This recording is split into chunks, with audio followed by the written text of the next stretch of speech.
Hello दोस्तों, आपका स्वागत है अपने चैनल पे जिसका नाम है NCERT let's feel it and मैं लोकेश पाराशर आपका स्वागत करता हूँ इस चैनल पे अगेन। और आपके लिए अब नई वीडियो ला चुका हूँ जो कि है नाजिज्म और हिटलर की। आपको पीछे दिख ही रहा होगा नाम। मुझे यकीन है आपको बिल्कुल दिख रहा होगा और है ना, मैं अलग अलग वे डायग्राम्स बनाने की ट्राई कर रहा हूँ जिससे कि आपको ईजिली समझ में आए। इसके लिए आपको ज़्यादा इन्फॉर्मेशन चाहिए तो अपने चैनल पे जुड़े रहिए, टेलीग्राम पे ज्वाइन कीजिए जिसकी लिंक आपको नीचे डिस्क्रिप्शन में दी हुई है। साथ ही साथ में एक लास्ट चीज़, अगर आप टेलीग्राम के लिंक पे जाकर नहीं कर पा रहे हैं, तो टेलीग्राम को जॉइन करने के लिए टेलीग्राम के नाम को सर्च कीजिए, आपको आसानी से मिल जाएगा। अपना एक यूनिक पर्सनल नेम है, जो कि है एनसीईआरटी लेट्स फील इट, जिसकी आर्मी है लेट्स फील आर्मी, ठीक है ना? तो जॉइन होइएगा। हम फिर अब पढ़ाई की बात पे आते हैं, ठीक है?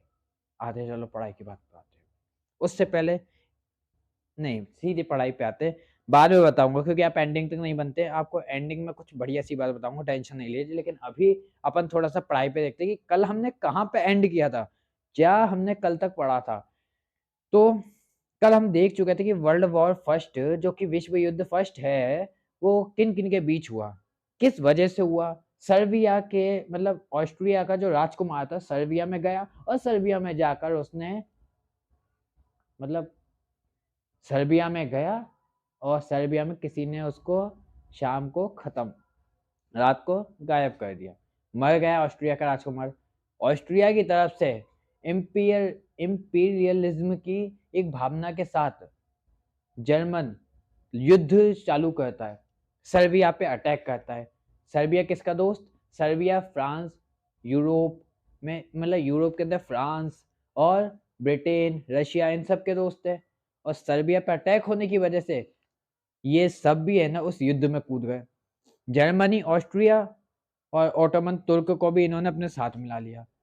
और फिर और कौन बचा? और बचा अगले पार्ट में एलाइड पावर्स में आ गए ब्रिटेन, फ्रांस, रशिया और यूएसए।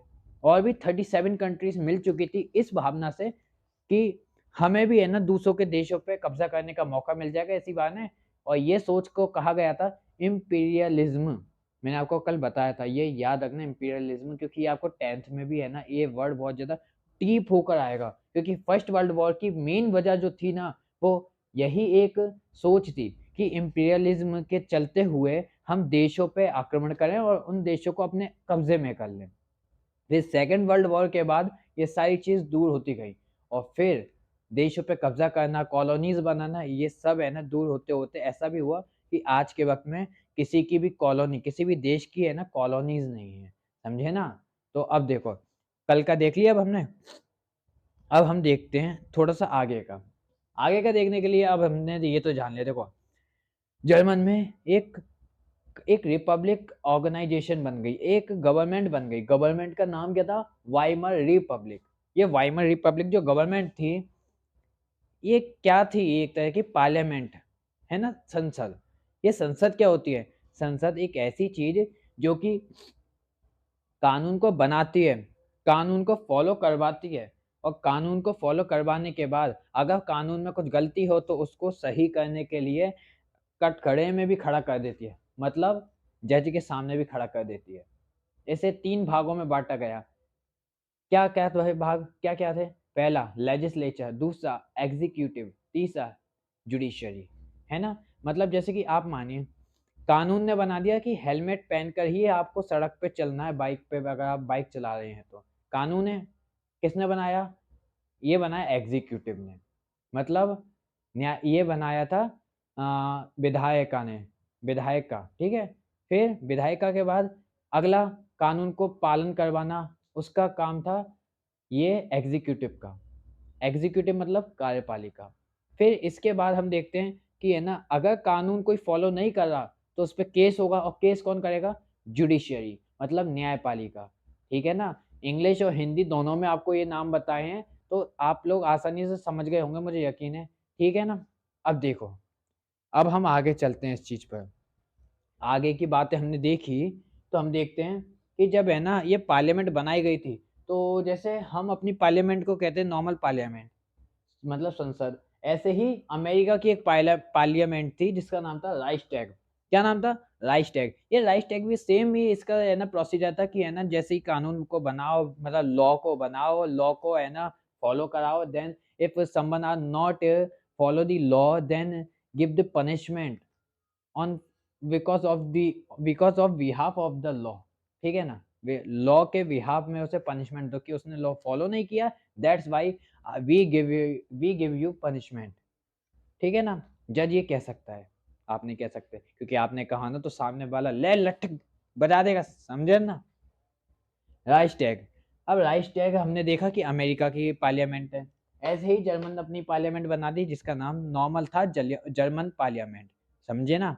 अब इसके बाद ये दोनों पार्लियामेंट मेन हो गई, ये दोनों पार्लियामेंट बनी, बढ़िया बढ़िया पार्लियामेंट थी। इसके बाद क्या हुआ, जर्मन सिटीजन्स थे ना, जब वो वाइमर रिपब्लिक को बना तो वाइमर रिपब्लिक ने कुछ मतलब कुछ किया नहीं उसने, लेकिन फिर भी है ना उसको जर्मन के जो सिटीजन्स थे वो हेट करने लगे।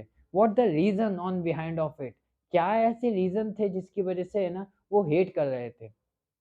सोचो, पॉज करो वीडियो को, सोचो क्या रीजन थे, जितना सोचोगे उतना अच्छा होगा। रीजन थे treaty of Versailles, first treaty of Versailles सबसे बड़ा रीजन, क्योंकि जब है ना वाइमर रिपब्लिक बनी थी तो वो बनी इसलिए थी क्योंकि राजा भाग गया, मोनार्क भाग गया, किंग, तो मोनार्क के भागने के बाद वाइमर रिपब्लिक को बनाया गया, और जो हारने वाला देश है वो जाएगा ना जीतने वाले देश के सामने, और जीतने वाले देश की तरफ जा करके उसके सामने सर झुकाएगा, और सर झुका कर कहेगा हुक्म करें आका, जो आपका हुक्म है हमारे सराखों पे, और सराखों पे करने के बाद जैसे कि मैं आपसे कहता हूँ हुक्म कीजिए कमेंट में कि आपका क्या हुक्म है, उस तरह से मैं पढ़ाने की पूरी कोशिश करूंगा, आका बताएं, कहता हूँ ना इस तरह से, बस आप करते ही नहीं है, मत करो भाई। अच्छा देखो, अब ट्रीटी ऑफ वर्साई हुई थी, अब है ना फिर ट्रीटी ऑफ वर्साई में ऐसा क्या हुआ था कि लोगों को है ना ये जर्मन जो रिपब्लिक में बनाया था, मतलब जो वाइमर रिपब्लिक बनी थी उन लोगों को वाइमर गंदी लगने लगी, वाइमर गवर्नमेंट, क्या ऐसी वजह थी, वजह थी इसकी कि जो जैसे ये डायग्राम आपको दिख रहा है, ये एक जर्मन का वासी खड़ा है, ठीक है, ये मानना जर्मन की गवर्नमेंट है जिसका नाम है वाइमर रिपब्लिक, इसको शॉर्ट में लिख दें अपन, तो मैं लिख दूं इसे डब्ल्यू वाइमर और आर से रिपब्लिक, ठीक है। ये वाइमर रिपब्लिक नाम लिख दिया इसका, इसको थॉट आया, ये थॉट आ रहे हैं इसके दिमाग में कि हमसे क्या क्या छीन लिया गया ट्रीटी ऑफ वर्साई में, वर्साई की संधि में, ठीक है, क्या क्या छीन लिया गया। तो देखो वर्साई की संधि में छीना गया सबसे पहले 10% जर्मन की पॉपुलेशन, पॉपुलेशन छीन ली, अच्छी बात है भाई, पॉपुलेशन तो छीनी है, मतलब खाने वाले लोग कम हो गए, लेकिन ये भी तो बताओ जब खाने वाले लोग कम हो गए तो उन खाने वाले लोगों में कुछ ऐसे भी लोग होंगे जो उगाने वाले हैं, मतलब उगाने वाले कम हो गए, कुछ ऐसे भी होंगे जो सर्विस प्रोवाइडर हैं, मतलब कि जो डॉक्टर हैं या फिर इंजीनियर हैं या फिर है ना बहुत बढ़िया वाले साइंटिस्ट बन सकते हैं, या फिर जिनका दिमाग इतना तेज है कि है ना वो कैसी भी सिचुएशंस को हैंडल करने के लिए है ना ऐसे ऑफिसर या मिलिट्री में है ना कोई बड़े पद पे पहुंच सकते हैं, बड़ी पोस्ट ले सकते हैं, तो that type of person also gone with the population, है ना 10% पॉपुलेशन गई, तो 10% के बाद ऐसे कुछ लोग भी तो होंगे उस 10% पॉपुलेशन में, मे बी आपके पास 1 करोड़ की जनसंख्या है, आपकी 1 करोड़ की जनसंख्या है, उस 1 करोड़ की जनसंख्या में से 10% गई तो 10 लाख गए, बहुत बड़ी जनसंख्या गई आपकी, और ये बहुत बड़ी जनसंख्या अगर चली गई तो फिर आपके साथ बुराई है भाई, क्योंकि उसमें बुरे भी होंगे लेकिन कुछ अच्छे भी होंगे, और अच्छे को कोई नहीं देखता, मतलब अच्छे को बहुत लोग देखते हैं लेकिन बुरे को ज्यादा कोई देखता नहीं है। सेकंड चीज 13% एरिया, टेरिटरी, मतलब 13% है ना जो जगह थी जर्मनी की वो सब छीन ली गई, 13%। सेकंड हो गया, थर्ड 26% कोयला ले लिया गया, कोयला क्या काम आता है, कोल, कोल हमारे सबसे ज्यादा काम आता है ईंधन बनाने के, मतलब कि कोयला डालकर हम देखते हैं कि है ना रेलगाड़ी चलाई जाती है, कोल से इलेक्ट्रिसिटी प्रोड्यूस होती है, तो कई ऐसी चीजों के लिए हम मतलब कोल को यूज करते हैं ना, है ना, तो कोल चली गई 26%, एंड 75% आयरन, आयरन हमारे सुबह से लेकर रात तक के काम आता है आयरन, हम देखते हैं, हम अपने आसपास में हर वक्त देखते हैं कि आयरन का हम यूज करते हैं, तो ये सुबह से लेकर रात तक काम आया, तो ये आयरन भी 75% चला गया। लेकिन ये अलाइड पावर सिर्फ इतनी सी चीज लेने के बाद खुश नहीं हुई, अलाइड पावर ने कहा हम तो तेरे को बिल्कुल खाली कर देंगे, तूने क्या समझा, तूने लड़ाई करने से पहले, हाँ जी क्या सोचा तूने, हम कुछ नहीं कहेंगे, तेरे को याद दिला देंगे तेरी नानी, और नानी याद दिलाई ही दी जर्मन को। देखो ये सब चीज ले ली। इसके साथ साथ जर्मनी ने लॉस्ट कर दिया अपने ओवरसीज कॉलोनीज। कॉलोनीज मतलब जो कि मैंने आपको बताया था, कॉलोनाइजेशन, इंपीरियलिज्म। मतलब जर्मनी भी तो एक ऐसा देश था जो इंपीरियलिज्म की सोच के साथ आगे बढ़ रहा था। अब इसने क्या किया था, इसने भी कई और देशों पे आक्रमण करके, अटैक करके उस देश को अपने कब्जे में लिया। अब वो सब देश जिसको कब्जे में लिया जर्मनी ने, वो सब भी छीन लिए गए जर्मनी से। ठीक है, ये गया और ये सब चीज गई। अब इसके बाद जो राइनलैंड एक जगह थी, जैसे कि ये मानिए ये आपका जर्मनी माने आप, तो इस जर्मनी के बीच में इधर की साइड एक राइनलैंड है, और ये राइनलैंड है ना, ये जगह पर सबसे ज्यादा वो पाई जाती है, मतलब इधर आयरन कोल ऐसे मिनरल्स पाए जाते हैं कई सारे। तो ये जगह भी छीन ली गई अलाइड पावर्स के द्वारा। तो तेरे से सब कुछ छीन लेंगे हम, तेरे को बिल्कुल ऐसा कर देंगे कि है ना तू अगली बार सोचे नहीं कि है ना तो तू हमसे पंगा ले। ऐसे ही बात तेरे सपनों में नहीं आनी चाहिए, तेरे को सपनों में ना नहीं दिखनी चाहिए अगर तू हमसे पंगा लेने की सोचे तो। अब ये सब चीजों के साथ इन्होंने ये भी ले लिया, ये भी ले लिया, कॉलोनीज भी छीन ली, और इसके साथ साथ आखिर में कंपनसेशन भी लागू कर दिया कि तूने लड़ाई की, हम सबका नुकसान हुआ, तो नुकसान की भरपाई कौन करेगा, तू करेगा। जर्मनी से कहा तू करेगा नुकसान की भरपाई। और नुकसान की भरपाई में कितना था, 6 बिलियन पाउंड, मतलब 6 अरब पाउंड। पाउंड करेंसी है, तो 6 अरब पाउंड की है ना एक कंपनसेशन लगा दी कि तुमको ये भी देना है। साथ ही साथ में डीमिलिटराइज कर दिया, जो आसपास का एरिया था ना बिल्कुल बाउंड्री का, उसको डीमिलिटराइज कर दिया। और इससे क्या होता है देखो, डीमिलिटराइज कर दिया, इंपीरियलिज्म अभी जर्मनी की नहीं बची लेकिन और देशों की तो है। और देश जब डीमिलिटराइज एरिया है तो उस पर अटैक करके कोशिश करेंगे ना उसको अपने कब्जे में लेने की। जैसे कि एलओसी और एलएसी पे हमारे है ना, देखते हैं आप लोग कि है ना, एलओसी पे पाकिस्तान घुसता है और ये कहता है कि है ना ये एरिया हमारा, ये एरिया हमारा, ऐसे कब्जा करने की कोशिश करता है ना। अगर हम उधर से फौज हटा लें तो पाकिस्तान उस एरिया को ले लेगा। तो ये भी तो ऐसे ही कर रहे हैं, जर्मनी से कहा तू अपनी फौज इधर से हटा ले, और जैसे ही जर्मनी ने ये फौज हटाई अपनी, तो फ्रांस ने, पोलैंड ने और कई देशों ने इंपीरियलिज्म की भावना के साथ उस पर अटैक कर दिया, और अटैक करके उस एरिया को भी ले लिया। अब जर्मनी ने देखो कितनी चीजें कमा दी। साथ ही साथ में जर्मनी ने फर्स्ट वर्ल्ड वॉर लड़ने के लिए काफी बड़ा वाला लोन लिया था, और वो लोन लेने की वजह से वो लोन भी आपको चुकाना है, आपके पास कुछ नहीं बचा, अब आप खाली हो। तो अब इस खाली पने की वजह से जर्मनी है ना बिल्कुल अंदर ही अंदर से खोखला बन रहा था, इकोनॉमिकली क्रिपल्ड हो रहा था, क्रिपल्ड, और साइकोलॉजिकली भी। लेकिन ये सिर्फ जर्मनी के अंदर नहीं थी, जब वर्ल्ड वॉर होता है तो हर कंट्री जो भी है ना लड़ाई में घुसती है उस सबको है ना दो चीज की हानि होती है, दो चीज का लॉस होता है। फर्स्ट, उनके यहाँ पे डेथ होती है, मरते हैं कई लोग, ठीक है, जन हानि। दूसरी, उनके यहाँ पे जो भी मटेरियल्स थे वो सब इक्विपमेंट्स, मटेरियल, सब चीज़ है ना वेस्ट जाती हैं। तो मतलब जन हानि और माल हानि दोनों चीज़ होती हैं यहाँ पर, और ऐसी चीज़ यूरोप में हर जगह पर हो रही थी। तो इस वजह से है ना हम देखते हैं वॉर का इफेक्ट क्या पड़ा। ये सब चीज़ हमने देख ली, अब वॉर के इफेक्ट पे चलते हैं।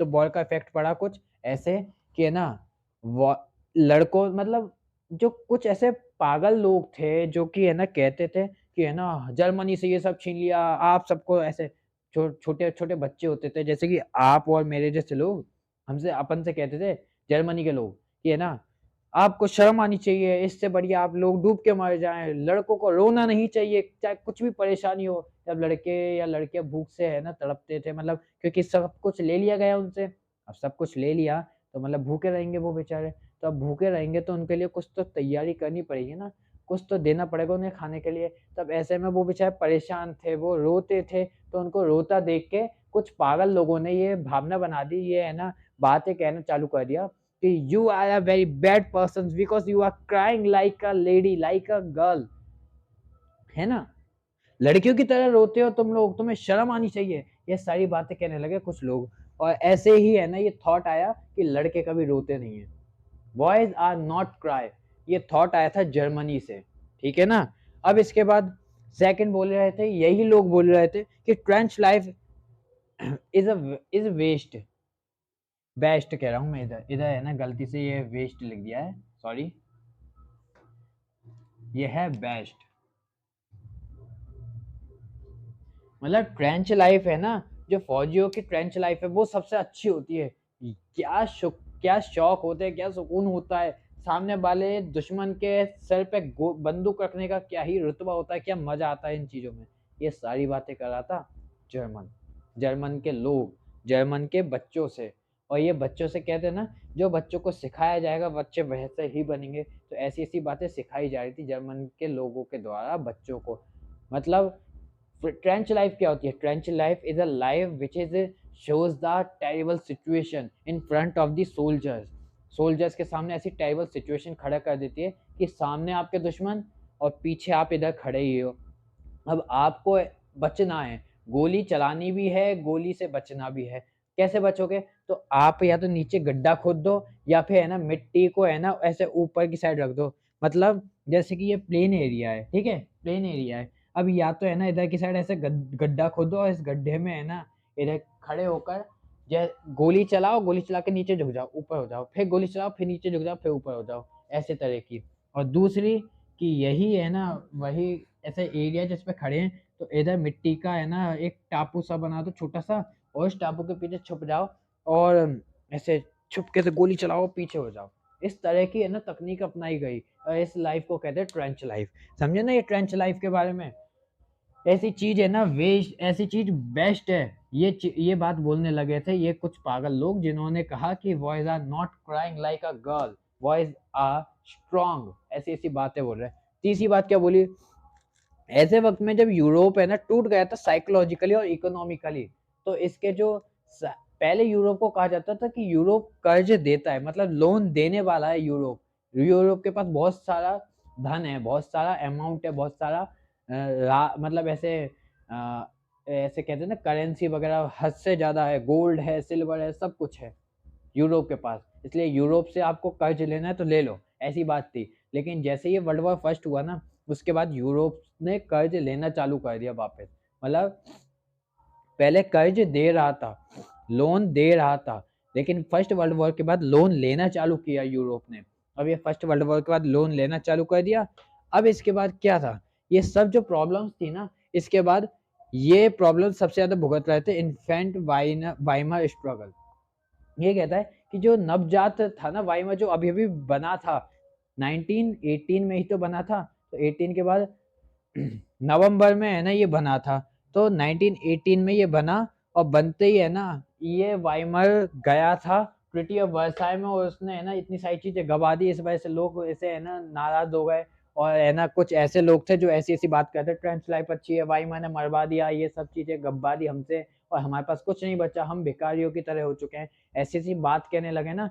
तब सबसे ज्यादा भुगत रहा था वाइमर। वाइमर से सवाल पूछे जाते कि तुम लोग कर क्या रहे हो, तुमको गवर्नमेंट बनाया है, इसलिए थोड़ी बनाया कि हाथ पे हाथ रख के बैठो। लेकिन आप बताओ, जब सब कुछ है ना छीन लिया जाता है, अर्थव्यवस्था बैठ जाती है, इकोनॉमिक कंडीशन बैठ जाती है, तो कौन क्या कर सकता है? उस वक्त में कुछ प्रोग्राम्स चलाए जाते हैं ना, उसके लिए समय लगता है, कॉन्स्टिट्यूशन बनता है।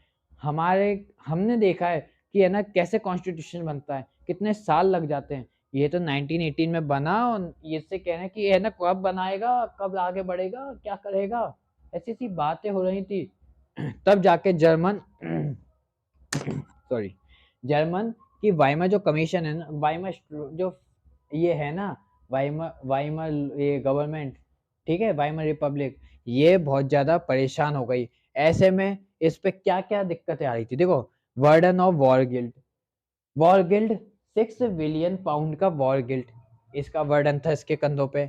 इकोनॉमिकली क्रिपल्ड आफ्टर कंपेंसेशन, इस ही बिलियन, ये 6 बिलियन पाउंड के जो है ना उधार, मतलब इसको कंपनसेशन देना था। इसको बाद ये है ना अंदर ही अंदर से खोखला हो रहा था, इसके पास अमाउंट नहीं था, गोल्ड नहीं था, सिल्वर नहीं थी, तो कहाँ से अपने देश को चला पाता। Weimar partner socialist Catholics democrats mockingly November criminal, जब है ना ये वाइमर के जो साथी थे जो कहते थे कि यार वाइमर तो अभी अभी बना है, वाइमर को थोड़ा समय दो, जो उनकी बातें समझते थे, क्योंकि समझदार कौन होते हैं? जो पढ़े लिखे होते हैं। और ये कुछ पढ़े लिखे लोग थे, कौन थे? सोशलिस्ट्स, कैथोलिक्स, डेमोक्रेट्स, ये लोग थे जो है ना वाइमर की मदद कर रहे थे, वाइमर की तरफ से कह रहे थे कि वाइमर को समय दो। ऐसे लोगों को है ना गवर्नमेंट, मतलब नॉर्मल पीपल से ना, और ये जो लोग थे जो कह रहे थे कि रोना नहीं चाहिए वगैरह वगैरह जैसी बातें, तो ऐसे लोग इनको कहते हैं नवंबर क्रिमिनल्स। अब नवंबर क्रिमिनल्स कहने की क्या वजह थी? नवंबर क्रिमिनल्स कहने की 2 वजह थी, 2 वजह। पहली वजह थी पहली वजह थी वर्ल्ड वॉर और दूसरी वजह थी ट्रिटी ट्रिटी ऑफ वर्साई। ये 2 वजहें थी। मतलब क्यों? नवंबर में ही वर्ल्ड वॉर खत्म हुआ था। फर्स्ट वर्ल्ड वॉर नवंबर में खत्म हुआ और साथ ही साथ में ट्रीटी ऑफ वर्साई भी हुई थी नवंबर में ही। तो दोनों चीजें है ना एक साथ हुई, तो इसलिए है ना उनको चढ़ाने के लिए, उनको गिल्ट फील कराने के लिए, उनको इन सबको, किनको, वाइमर वाइमर रिपब्लिक को, सोशलिस्ट्स को, कैथोलिक्स को, डेमोक्रेट्स को, इन सबको कहा जाता था नवंबर क्रिमिनल्स। समझे ना? हाँ, तो अच्छी बात है, समझो। अब आगे की बात हम देखें तो ये सब चीज हो गई। अब इसके बाद थॉट्स उठने लगे, बहुत बड़े बड़े थॉट्स उठने लगे। उन थॉट्स में क्या था? Soldiers are best. मतलब देशभक्ति की भावना के आगे, देश के प्रेम के आगे सब कुछ क्षरण पड़ गया था, सब कुछ बर्बाद हो गया था, सब कुछ बिगड़ गया था। लोगों का सिर्फ एक ही कहना था कि देश को आजाद कराओ। ये एलाइड पावर्स ने जो देश पे इतना ज्यादा ऐसे घेर लिया, एलाइड पावर्स ने, उस पावर को छुड़वाओ और है ना देश को आजाद कराओ, देश के लिए कुछ करो, मरो, कुछ तो करो, खाली क्या बैठे हो। ऐसी ऐसी बातें उठने लगी। अब ऐसी बात उठने लगी, देन सोल्जर्स आर बेस्ट, ऐसी बात भी उठने लगी, क्योंकि लड़ कौन रहा है देश के लिए? सोल्जर्स। तो सोल्जर्स बहुत अच्छे, ऐसी फिर ये नई बात उठने लगी। इसके साथ साथ man to be aggressive, strong and muscular. अब सोल्जर्स कौन बनेंगे? सोल्जर्स बनेंगे लड़के, है ना, क्योंकि उस वक्त में, अब आज के वक्त ही देखे तो लड़कियों को कितना कम चांस बनता है सोल्जर बनने का। तो लड़कियां अभी नहीं बन पा रही हैं, तो 1919 के वक्त में लड़कियों को काम मौका मिलता होगा, इसलिए मैन बनेंगे।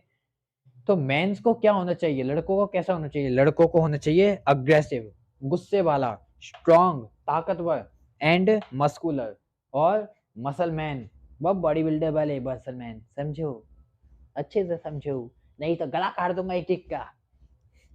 मजाक कर रहा हूँ। हाँ, ये सब चीज हो गई। अब इस सब चीज के बाद हम देखते हैं कि है ना, ये बोल तो बड़े रहे थे कि trench life best in all of the world, trench life is best compare to the other jobs.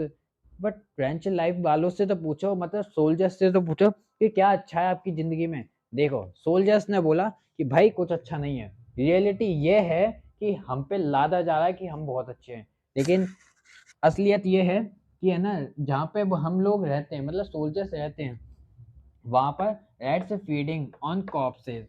वहां पर जो सोल्जर्स के शव होते हैं, मतलब डेथ सोल्जर्स होते हैं, जिनका शरीर पड़ा रहता है, जिनका शरीर उठाया नहीं जाता है, तो उन सोल्जर्स के शरीर को खाने वाले चूहे हैं। ठीक है ना? वो ऐसी जगह पर सोते हैं जिस जगह पर है ना चूहे खाते हैं उनको। तो ऐसी ऐसी जगह पर रहने वाले लोग हैं सोल्जर्स। तो सोचो, अब ट्रेंच लाइफ वेस्ट है।